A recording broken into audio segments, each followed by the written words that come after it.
Клен, ты моя павший клен, заледенелый, что стоишь, согнувшись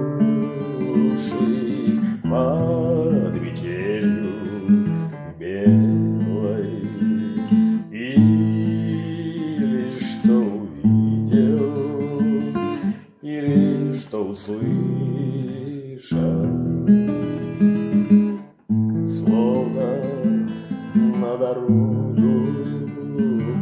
погулять ты вышел, и как пьяный сторож, выйдя на дорогу, утонул в сугробе, приморозил